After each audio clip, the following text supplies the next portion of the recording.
Je suis l'adulte responsable de cet enfant, je suis le parent, j'ai mon bagage à moi, j'ai mes difficultés à moi, mais en faisant le travail que j'ai à faire sur moi-même, mon enfant n'a plus de problème. Quand on est debout face à une grosse bête qui fait 600 kilos, il y a tout un tas d'émotions qui vont surgir. Et c'est à partir de là que l'échange et le travail qu'on va faire commencent. Si vous aimez l'éducation juive, les neurosciences et l'équithérapie, restez avec nous, vous allez être servis. On a le plaisir d'accueillir Sylvain Marouani. Bonjour Sylvia. Bonjour.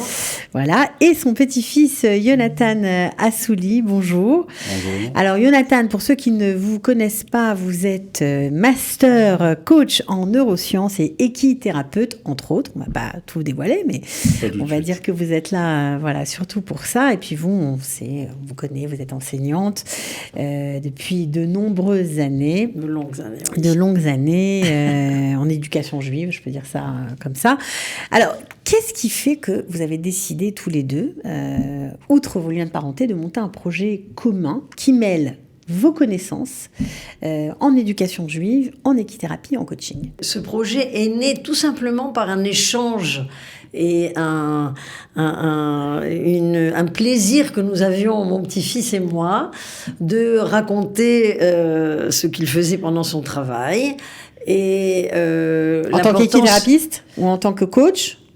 Les deux. Les deux. D'accord. Les deux, tout à fait. Dans la ferme là-bas de Ganot, je me suis rendu compte que, tout d'abord, il me semble que c'était extrêmement efficace, et puis qu'il y avait de nombreux parallèles avec les principes et les valeurs éducatives de la Torah, qu'aurait pu lui donner n'importe qui, je ne sais pas, mais disons des gens spécialisés dans le domaine de l'éducation, en tenant compte, bien sûr, de ce que nous apprenons, nous, dans notre Torah. Alors, en général, en Israël, Jonathan, on connaît l'équithérapie pour, on va dire, aider des enfants qui ont des troubles un peu comportementaux à aller mieux, à mieux se gérer.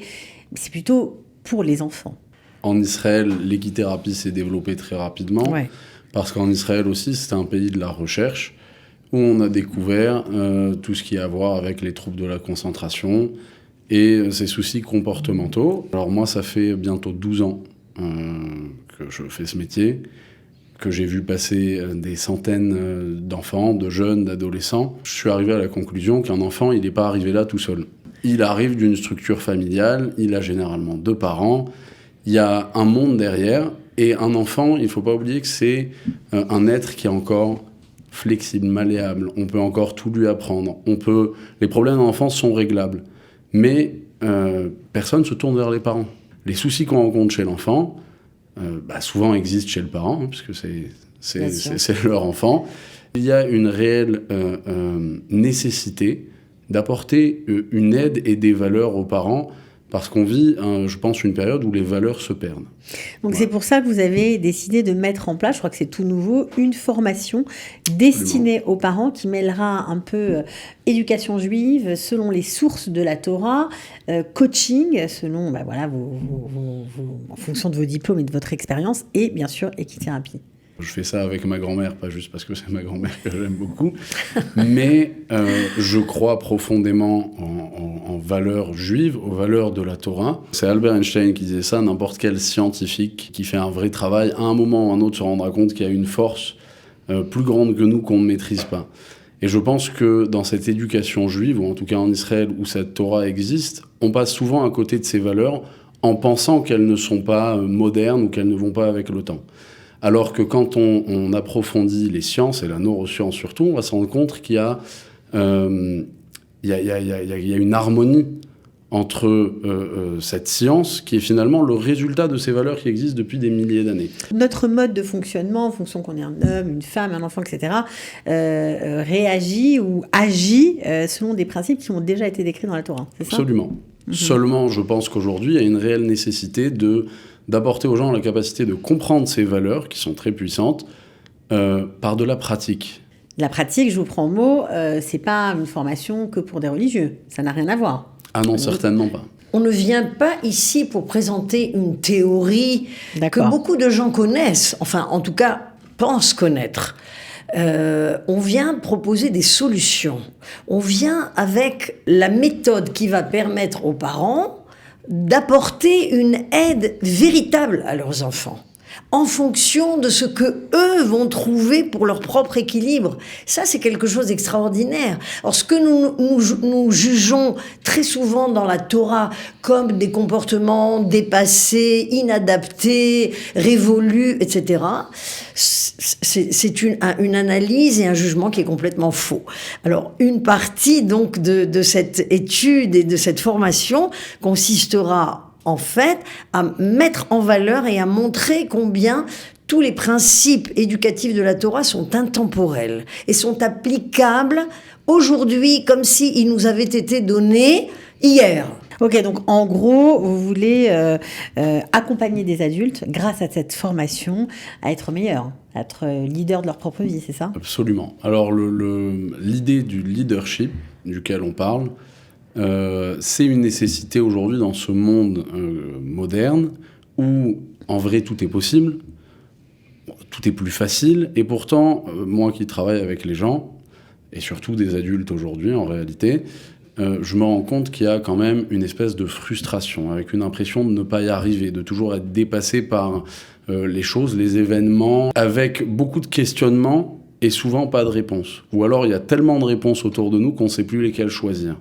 En ramenant vers des valeurs et des principes qui sont des principes de base, on va donner la possibilité à quelqu'un de prendre les rênes de sa vie, puisqu'on parle de cheval, il va prendre les rênes de sa vie en main et décider de quelles valeurs il veut le transmettre dans son foyer, dans sa réalité, dans sa vie de tous les jours, qu'est-ce qu'il représente et en quoi il croit. Il croit. Sans avoir peur de ne pas être adapté, de ne pas être moderne, de ne pas écouter le système.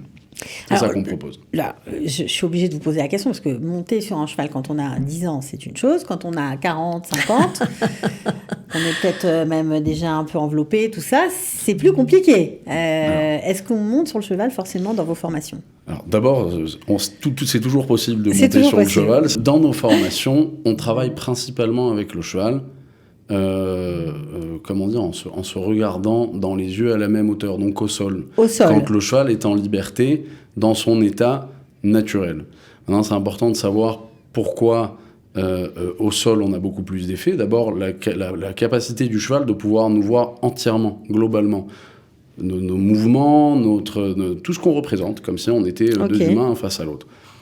Et il y a aussi un facteur quand même qui est important, c'est quand on est debout face à une grosse bête qui fait 600 kilos, y a tout un tas d'émotions qui vont surgir. Et c'est à partir de là que l'échange et le travail qu'on va faire commencent. Le cheval est un animal proie dans la nature. C'est un animal qui est chassé, qui vit dans la peur. Sa solution pour ça, c'est de vivre en troupeau. Il vit en groupe, et donc dans cette groupe, il y a une hiérarchie, et il y a un leader. Un leader qui n'est pas choisi par sa force, mais qui est choisi, et presque comme s'ils avaient fait un vote, par le reste du troupeau pour dire « rassure-nous, guide-nous, donne-nous justement des principes, des valeurs, protège-nous ». Donc à partir du moment où je me retrouve face à un cheval, n'importe quel, que ce soit un être humain ou des animaux, quand je suis face à un cheval, le cheval tout de suite va rentrer dans ce jeu d'hiérarchie, essayer de découvrir qui est leader, qui est l'idée, en ayant un réel intérêt à ce que l'être qui est face à lui soit le leader. Mais pour ça, il y a une question de confiance, c'est-à-dire qu'il va nous pousser à bout dans notre personnalité pour qu'on soit réellement nous-mêmes, pour qu'à ce moment-là, il puisse nous faire confiance et nous suivre. Donc quoi de plus intéressant quand on cherche à mettre en application ses valeurs et ses principes que de pouvoir s'exprimer pleinement sans avoir besoin d'utiliser les mots. Mais on imagine que son expérience en tant qu'entraîneur d'équitation et puis les années d'équitation qu'il a derrière lui ont aussi compté dans la réussite, compte dans la réussite de cette formation. Vous avez été sensible, Sylvia, à ce mélange avec ce monde du cheval, tout simplement ? Extrêmement sensible, parce que je pense que le principe du miroir, n'est-ce pas, que représente le cheval, c'est en fait un principe essentiel du point de vue du développement et de la progression d'un homme, dans ce qu'il fait, dans ce qu'il veut améliorer en lui, dans ce qu'il veut comprendre qui il est. Vous savez, souvent, on voit nos propres faiblesses et nos propres défauts chez les autres, et pas sur nous-mêmes. Donc, le cheval permet cet effet de miroir qui nous aide à comprendre qui nous sommes. Okay. C'est tellement important. Alors, j'imagine que ces formations on évolue au moment où on assiste à la première session, deuxième session. Je crois que c'est 4 sessions, c'est ça ? C'est 4 sessions, exactement. 4 sessions de combien de temps ? Alors, à chaque fois, on va venir passer 3h30, entre 3h et 3h30 au centre Philharmonia. En plein cœur du pays. C'est à 15 minutes de Tel Aviv, Moshav Ganot. Comme ça, pour ceux qui ont envie de savoir où ça se trouve. Ça a l'air très beau. On voit derrière vous la photo. Ça a l'air vraiment en pleine nature. Un cadre très pastoral, naturel, des chevaux en liberté. C'est aussi un endroit où il y a beaucoup d'oiseaux migrateurs qui viennent pendant cette saison, d'ailleurs. Donc, le paysage est magnifique. On va dire qu'à part la formation en elle-même, quand on vient passer un moment on est apaisé, dans notre centre, on est apaisé, on est déconnecté et on ressort ressourcé. L'environnement joue aussi son rôle dans la sérénité qu'on recherche, quoi. Hein. Bon, alors Sylvia, juste pour rentrer un petit peu plus dans les détails avec vous, vous allez rentrer vraiment dans les fonctions, le rôle de la femme Tout à fait. Au sein de la famille. Vous allez vraiment rentrer dans les détails ? Absolument. C'est-à-dire que la première partie de notre présentation est consacrée d'abord à comprendre les principes de la Torah dans les comportements éducatifs que nous devons avoir. Et nous citerons des exemples pratiques. Que ce soit Sarah, Rivka, Rachel, Léa, bien sûr, nos matriarches, nos imaot, avant de quitter ce monde. Yaakov Avinu bénit ses enfants. Quand il bénit ses enfants, que fait-il ? Il leur dit qui ils sont. C'est-à-dire qu'on va comprendre comment fonctionne la Torah, quel exemple nous donne la Torah, quel chemin suivre, comment nous trouver et comment transmettre à nos enfants toutes ces valeurs qu'on ne veut pas qu'ils perdent. C'est la raison pour laquelle les Bnei Yaakov, les enfants de Yaakov répondent « Shema Israël », écoute Israël, écoute papa, Israël c'est leur papa.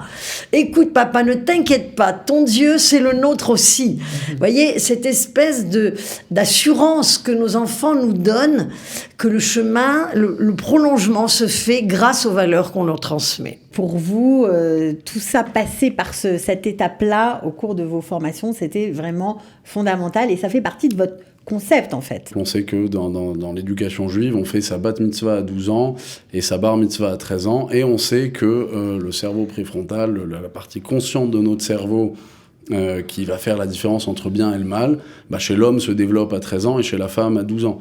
Et à partir du moment où on a ce regard un petit peu scientifique, on a la capacité de dire mais c'est quelque chose qui nous touche, qui est réel.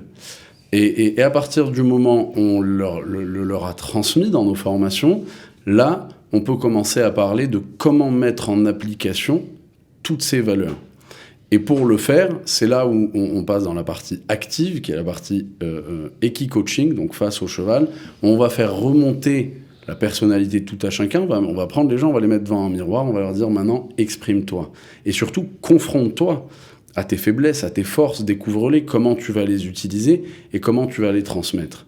Finalement, dans un échange entre deux êtres, 3%, c'est seulement la parole. 97%, c'est le reste. Et quand je suis face à un cheval, c'est certainement pas la parole que je vais utiliser pour me faire comprendre et pour transmettre mon leadership. Et donc, à partir de là, si je comprends ça, c'est un mode de fonctionnement, une façon de vivre qu'on veut transmettre donc à ces personnes qui participent à cette formation pour pouvoir vivre pleinement qui nous sommes et le transmettre derrière, dans son foyer familial, dans son couple, dans son rôle de parent, dans son rôle d'adulte, même des fois dans sa carrière, dans les choix de sa vie. Oui, parce que vous coachez aussi des chefs d'entreprise. Non. C'est pas simplement concentré sur la famille. Bon, là, en l'occurrence, oui, mais vous faites beaucoup d'autres activités. Donc, Une session de formation, 4 sessions en fait, de 4 sessions, 20 personnes par session, c'est ça à peu près ? Ça. C'est très important pour nous qu'il y ait cette ambiance un petit peu presque familiale, proche, qu'on puisse donner notre attention, on peut apporter notre attention sur chacun des participants pour qu'ils ressortent de cette expérience de 4 sessions avec de vrais outils à mettre en place. Mais ça, c'est important. C'est pas seulement du blabla, quoi. C'est pas du blabla. Non, c'est pas de la théorie, c'est directement de la mise en application. Il y a en chaque fin de session un feedback personnel avec chacun. On va revoir des comportements avec un accompagnement. Les gens prennent des notes. On leur fournit un cahier de bord où ils vont pouvoir suivre l'évolution, garder certains outils, repartir avec du concret pour avoir du vrai changement. Oui, parce que j'imagine qu'ils donnent des cas pratiques, des cas auxquels ils ont été confrontés avec beaucoup de difficultés et ils essayent avec vous de trouver des solutions. Clairement, j'imagine. Ça soulève énormément de questions chez les gens. Et le questionnement, finalement, c'est une force parce que c'est une force d'apprentissage. Bon. Qui n'a pas envie d'évoluer ? Et ça, c'est exactement ce qu'on propose, c'est ça qu'on vient leur donner. Concrètement, comment vous voyez que cette formation, ce que vous avez mis en place, ça change la vie des gens ? Dans la vie de tous les jours, c'est des moments très forts d'émotion. Des moments forts d'émotion où, au travers de cette découverte en tant que parent, en tant que personne... Ils découvrent quoi ? Ils découvrent leurs capacités, leurs ressources, leurs peurs et leurs problèmes qu'ils traînent et qui vont des fois transmettre à leurs enfants, même inconsciemment. Et à partir du moment où on va mettre le doigt sur ce qui est nécessaire, grâce à Dieu, mon téléphone est rempli de messages qui disent « Merci, ma vie a changé ». Ou bien le directeur d'école a envoyé un message ce matin pour dire qu'il ne comprenait pas ce changement radical. Merci, mon enfant ne prend plus de cachet aujourd'hui. Ou bien j'ai une relation normale avec mon adolescent à la maison où je me sens beaucoup mieux en tant que parent. Mais ça veut dire quoi ? Que au fur et à mesure de la session, il y a quelque chose qui les parents lâchent quelque chose ou comprennent ? Il y a une évolution qui est petit à petit de se confronter à soi-même. Tout ça grâce au cheval. Tout ça grâce au cheval et puis un petit peu grâce à la technique. Un petit peu. Une vraie révélation, j'aurais dit. C'est une véritable révélation sur soi-même. Oui, c'est un moment de révélation. Dans toutes ces formations, on a souvent des grands moments d'émotion où des gens vont verser quelques larmes, mais pas de tristesse. De joie, quoi de plus satisfaisant que de se découvrir pleinement et de se dépasser, de comprendre de quoi on est fait réellement, et surtout, une fois qu'on a acquis et atteint ce niveau-là de conscience de soi, d'aller et de le transmettre et de le voir passer chez ses enfants de manière harmonieuse. En fait, ils arrivent à réparer les dégâts. C'est ça. Mais pas en faisant un transfert de responsabilité, en disant « mon enfant a un problème », en disant « non ». Je suis l'adulte responsable de cet enfant, je suis le parent, j'ai mon bagage à moi, j'ai mes difficultés à moi, mais en faisant le travail que j'ai à faire sur moi-même, mon enfant n'a plus de problème. C'est extraordinaire pour un parent de se dire que finalement, en se travaillant lui-même, en se découvrant lui-même, il règle automatiquement, de manière même indirecte des fois, les problèmes de son enfant. C'est ça que ces gens ressentent et traversent quand ils viennent passer ce moment de formation avec nous. Est-ce que ça coûte cher ? Non. On peut dire le prix ? Absolument.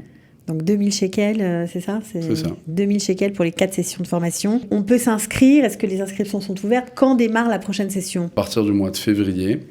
Pas de limite d'âge, filles, garçons ? Pour l'instant, on s'adresse surtout aux femmes. Vous avez été surprise par la réaction des participantes ?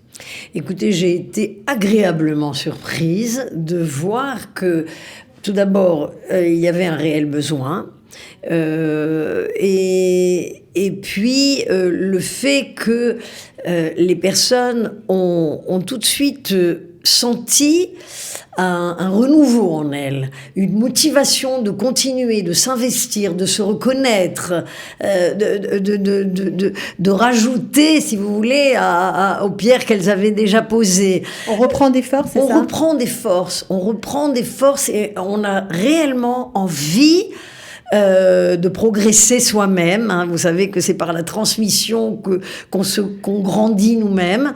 Et finalement, on a vu ça de manière clair lorsque nous avons lancé le projet qui était encore un peu à l'état fœtal, on veut dire, mais qui a donné des résultats extrêmement encourageants. C'est la raison pour laquelle on voudrait mettre que tout le monde en profite. Bon, alors on n'a plus qu'à donner le numéro de téléphone 054 90 120 42 pour s'inscrire. Dépêchez-vous parce qu'à mon avis, il ne va pas y avoir beaucoup de places restantes. Merci à tous les deux d'être venus. Merci à vous. Voilà, on vous trouve aussi, je vais donner quand même votre page Facebook. On vous trouve sur Fil Harmonia ou Cravate Fil Harmonia. On vous trouve sur Instagram. Jonathan Life N, comme le petit N de l'alphabet Business Coach. Voilà, comme ça on pourra voir aussi des images. En tout cas, merci d'avoir été avec nous et bonne chance pour la suite. Merci.